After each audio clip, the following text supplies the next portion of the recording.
नेते हे सातत्याने दिल्ली वाऱ्या करतायत. दिल्ली वाऱ्या करून एक एक जागा वाढवून घेण्यासाठी या प्रत्येकाला संघर्ष करावा लागतो. आपल्या कार्यकर्त्यांचं ज्या कार्यकर्त्यांनी विश्वास ठेवला, म्हणजे इतके मोठे निर्णय खरं तर घेतले गेले. महाराष्ट्राचा इतिहास आहे की महाराष्ट्राच्या जनमानसाला तत्वांशी केलेली तडजोड आवडत नाही, महाराष्ट्राच्या जनमानसाला गद्दारीही आवडत नाही. आणि असे काही निर्णय, तत्वांशी तडजोड करण्याचे निर्णय काही नेत्यांनी घेतल्यानंतर त्यांना त्यांच्या कार्यकर्त्यांसाठी आज दिल्ली दरबाराच्या मिनतवाऱ्या कराव्या लागतात. ही वस्तुस्थिती.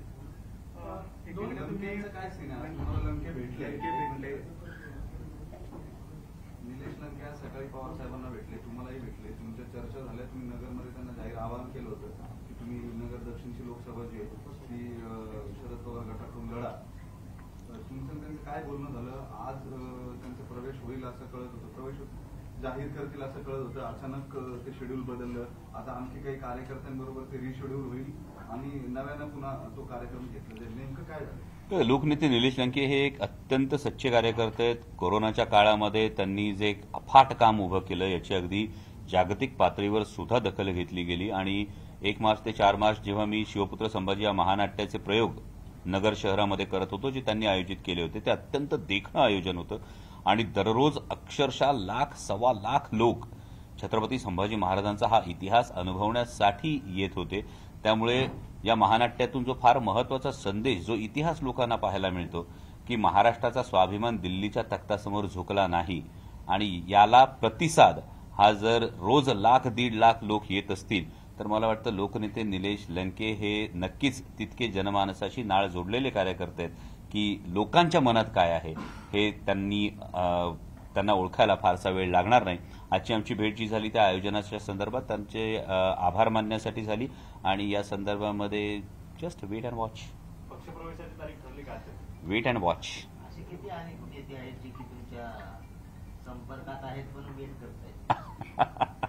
Good question. खरं तर मी असं म्हणालो की ही जी अस्वस्थता आहे महायुतीतल्या घटक पक्षांमध्ये, तुम्ही स्वतःला यातल्या कोणत्याही कार्यकर्त्याच्या ठिकाणी ठेवून बघा, तुम्ही स्वतःला यातल्या कोणत्याही नेत्याच्या ठिकाणी ठेवून बघा. ज्या पद्धतीनं भारतीय जनता पक्षाकडून एक वागणूक दिली जाते, ही जर वागणूक तुमच्या बाबतीत झाली तर तुमच्या मनात ती असुरक्षितता येणार नाही का? ती अस्वस्थता येणार नाही का? तर अनेकांच्या मनात हा संभ्रम आहे ना. म्हणजे आज जी बातमी, तुमच्याच माध्यमातून ज्या बातम्या ऐकतोय, शिंदे गटाचे 13 खासदार असताना महाराष्ट्राच्या मुख्यमंत्र्यांना ही विनंती करावी लागते की आम्हाला किमान 13 जागा द्या. जर ही एवढी असुरक्षितता सिटिंग खासदारांच्या बाबतीत होत असेल तर ही पुनरावृत्ती ही विधानसभेच्या बाबतीत होणार नाही का?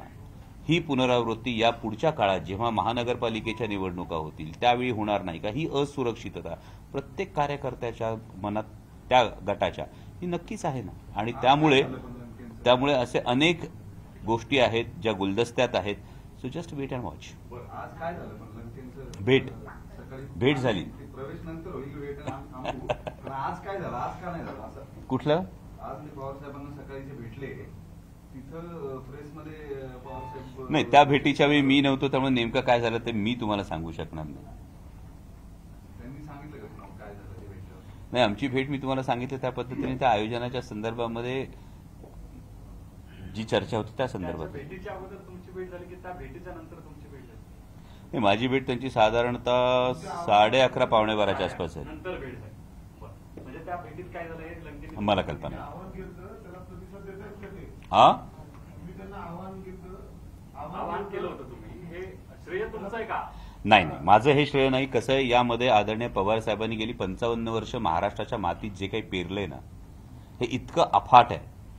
आणि महाराष्ट्रातला सर्वसामान्य नागरिक, सर्वसामान्य शेतकरी, सर्वसामान्य तरुण, सर्वसामान्य महिला, हे आदरणीय पवार साहेबांनी काय केलंय हे प्रत्येक जण जाणतो. आणि महाराष्ट्राची संस्कृती आहे.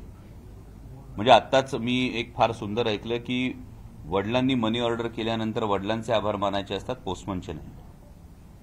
त्यामुळे ही एक जी संस्कृती आहे, यामध्ये वडिलांना जेव्हा त्रास होतो तेव्हा प्रत्येक जण ठामपणे उभा राहतो. आणि पवार साहेबांनी इतकं अफाट पेरलेलं आहे. मग शेतकऱ्यांसाठी असेल, तरुणांसाठी असेल, रोजगाराच्या दृष्टीने असेल, पुरोगामी विचाराच्या बाबतीत असेल, महिलांच्या बाबतीत असेल. आणि आज जेव्हा पवार साहेबांना घेरलं जात आहे, ही गोष्ट समोर दिसते, तेव्हा महाराष्ट्रातला सर्वसामान्य माणूस हा अस्वस्थ आहे. सर्वसामान्य माणूस हा पेटून उठलाय आणि मला वाटतं की तुम्ही जे म्हणालात ते आवाहन त्याच दृष्टीने होतं आणि ही भावना ही नक्कीच लोकांशी नाळ जोडलेल्या प्रत्येक लोकप्रतिनिधीपर्यंत नक्की पोहोचेल. बोले साहेब, तुमच्यावर मोठी जबाबदारी येते. तर तुम्ही जसं लंकेंना आवाहन केलं त्याचा पॉझिटिव्ह इम्पॅक्ट दिसतोय, तसं इतर आमदारांना तुम्ही आवाहन करणार आहे? हे बघा, ही गोष्ट प्रत्येकाने ठरवायची, कारण आमदार काही नवखे कार्यकर्ते नाहीयेत. प्रत्येक आमदार हा काही लाख लोकांचं प्रतिनिधित्व करत असतो, त्यामुळे त्या प्रत्येकाविषयी तो आदर असणं हे स्वाभाविकच आहे. आणि हा प्रत्येक आमदार, दोन गोष्टी मी वारंवार तुम्हाला सांगतोय. एक म्हणजे सुरुवातीला अनेक आमदारांनी एक भूमिका मांडली की आम्ही विकासासाठी गेलोय, पण जेव्हा देणाऱ्यावरच मागणाऱ्याची वेळ येते तेव्हा नेमकं किती मिळणार हा प्रत्येक आमदाराने आत्मपरीक्षण करण्याची एक गोष्ट आहे. आणि दुसरी महत्वाची बाब, महाराष्ट्राचा जनमानस जो आहे हा तत्वांशी केलेली तडजोड मान्य करत नाही, ही वस्तुस्थिती आहे, हा इतिहास सुद्धा आहे. आणि त्यामुळे ज्या जनमानसातून निवडून जायचंय त्या जनमानसाचं म्हणणं काय हे सुद्धा प्रत्येकच लोकप्रतिनिधी याचा अंदाज नक्की घेईल आणि येणाऱ्या भविष्य काळामध्ये तुम्हाला याचं प्रतिबिंब हे राजकीय घडामोडींमध्ये दिसेल. इलेक्ट्रॉनचे 2 कापले गेले की जर येणार असतील, इच्छुक असतील तर येऊ देणार? याविषयी भाष्य करण्यासाठी मी फार लहान कार्यकर्ता आहे. याविषयीचा निर्णय हे आदरणीय पवारसाहेब नक्कीच घेतील आणि त्या संदर्भामध्ये कोण, का, कसं या 3 गोष्टींचे उत्तरही नक्कीच साहेबांपर्यंत पोहोचवण्याचं काम फक्त आम्ही करू. तुम्ही सगळ्या महिल्यापासून दादांचे चाहते राहिले, चाहते पण अजूनही काय व्यक्ती म्हणून राजकारणात कोणाचा बांधाशी बांध नाही. आणि वैयक्तिक अजितदादांविषयी माझं जे मत आहे हे माझं वैयक्तिक मत आहे आणि वैयक्तिक तुम्ही भेटलात तर मी त्याचं वैयक्तिक उत्तरही देईन. पण पब्लिक प्लॅटफॉर्मवर मी एक जेव्हा पब्लिकली भूमिका घेतलेली आहे तेव्हा पब्लिकली भूमिका घेऊन मी कार्यकर्त्यांच्या मनात संभ्रम निर्माण करू इच्छितो. बारामती लोकसभा मतदारसंघामध्ये महायुतीमध्ये वाद पाहायला मिळतोय. माजी मंत्री विजय शिवतारेंनी भूमिका घेतलेली आहे की बारामती लोकसभा मतदारसंघ हा काही कोणाचा सातबारा नाही. 20 वर्ष आम्ही पवार कुटुंबाशी संघर्ष करतोय. मग ते शरद पवार असतील किंवा अजित पवार असतील, या दोन्ही पवारांना मी निवडणुकीमध्ये मदत करणार नाही अशी त्यांनी भूमिका घेतलेली आहे. त्याच म्हणतात की मी अपक्ष उमेदवारी अर्ज सुद्धा दाखल करू शकतो. महायुतीमधली भांडणं चव्हाट्यावरती येत आहेत की किंवा पवारांचा जो 20 वर्ष संघर्ष केलेला आहे ते खतखत कुठेतरी आता बाहेर येते? मला वाटतं मी माजी मंत्री विजयबापू शिवतारे यांचं विधान मी पाहिलेलं नाही, त्यामुळे त्यावर भाष्य करणं उचित नाही. परंतु महायुतीमध्ये एकवाक्यता नाही ही गोष्ट तर सर्व स्पष्ट आहे. आणि महत्वाचं म्हणजे शिरूर लोकसभा मतदारसंघामध्ये सुद्धा रोज महायुतीतला एक पक्ष हा आमच्याकडे उमेदवारी आली पाहिजे ही भूमिका मांडत असतो. यामध्ये फार गरजेचं लक्ष देण्याची बाब अशी आहे की उद्दिष्ट काय. महायुती जेव्हा ही निवडणूक लढते तेव्हा एक पाशवी सत्तेच्या दृष्टीनं चाललेली वाटचाल आणि दुसरीकडे महाविकास आघाडी ही महाराष्ट्राच्या हितासाठी, शेतकऱ्यांचे प्रश्नांसाठी, महाराष्ट्राच्या स्वाभिमानासाठी लढते.